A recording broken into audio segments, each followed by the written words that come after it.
Sitting ఎమ్మెల్యేలకు టిక్కెట్ల నిరాకరణ, నియోజకవర్గాల మార్పు, వివిధ సెగ్మెంట్లకు కొత్త ఇన్ఛార్జీల నియామకాలతో వైసీపీలో అసంతృప్తి స్వరాలు పెరుగుతున్నాయి. వాటిని కొలిక్కి తేవడానికి పార్టీ పెద్దలు నానా తంటా పడుతుంటే, ఇష్టానుసారంగా వ్యవహరిస్తున్న కొందరు మంత్రుల తీరుతో పార్టీకి కొత్త తలనొప్పులు ఎదురవుతున్నాయి అని అంటున్నారు. ఇటీవల గుంటూరులో మంత్రి విడుదల తీరు కారణంగా పాత వివాదం మళ్ళీ తెర మీదకు వచ్చిందట. చిలకలూరిపేట ఎమ్మెల్యేగా ఉంటూ గుంటూరు పశ్చిమ నియోజకవర్గ ఇన్ఛార్జిగా షిఫ్ట్ అయిన ఆమె పార్టీ కార్యాలయం ప్రారంభించారు. దానికి సంబంధించి ఏర్పాటు చేసిన ఫ్లెక్సీలపై అక్కడ పార్టీ రీజనల్ కోఆర్డినేటర్గా ఉన్న మర్రి రాజశేఖర్ ఫోటో లేకుండా చేయడమే కాదు, ఆయన్ని ప్రారంభోత్సవానికి కనీసం ఆహ్వానించలేదట. అదే వివాదాస్పదమైంది. ఇప్పుడు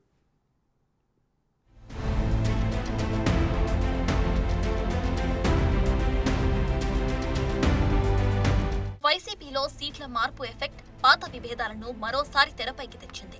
గుంటూరు జిల్లాలో ఇటీవల నియోజకవర్గాల ఇన్ఛార్జీలను మారుస్తూ వైసీపీ అధ్యక్షుడు నిర్ణయం తీసుకున్నారు. అందులో భాగంగా చిలకలూరిపేట ప్రాతినిధ్యం వహిస్తున్న మంత్రి విడుదల రజనీని గుంటూరు పశ్చిమ నియోజకవర్గం ఇన్ఛార్జిగా ప్రకటించారు.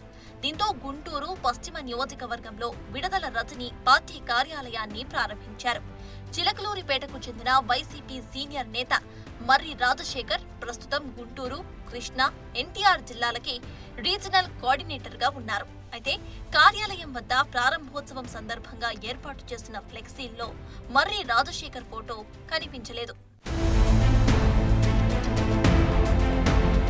గతంలో మంత్రి విడుదల రజనీకి మర్రి రాజశేఖర్ వర్గాలకు అనేక సార్లు చిలకలూరిపేటలో గొడవలు జరిగాయి.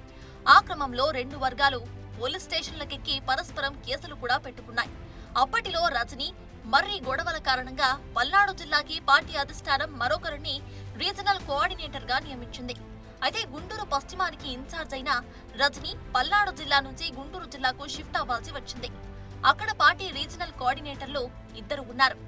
మర్రి రాజశేఖర్ తో పాటు ఆళ్ల అయోధ్య రామిరెడ్డి పార్టీ కార్యకలాపాలు పర్యవేక్షిస్తున్నారు. రజనీ పార్టీ కార్యాలయ ప్రారంభం సందర్భంగా ఫ్లెక్సీలపై అయోధ్య రామిరెడ్డి ఫోటో మాత్రమే వేసి మర్రి రాజశేఖర్ ఫోటో లేకుండా చేశారు. దాంతో కార్యాలయ ప్రారంభానికి మర్రి రాజశేఖర్ తో పాటు అయోధ్య రామిరెడ్డి కూడా హాజరు కాలేదు. పాత గొడవల కారణంగానే రజనీ వర్గం అలా వ్యవహరించిందని, మంత్రి ఆదేశాల మేరకే మర్రిని అవమానించారని ఆయన వర్గీయులు రగిలిపోతున్నారు. ఇప్పుడు మంత్రిగా ఉంటూ పార్టీ ప్రోటోకాల్ ను విమర్శించడం ఏంటని మండిపడుతున్నారు.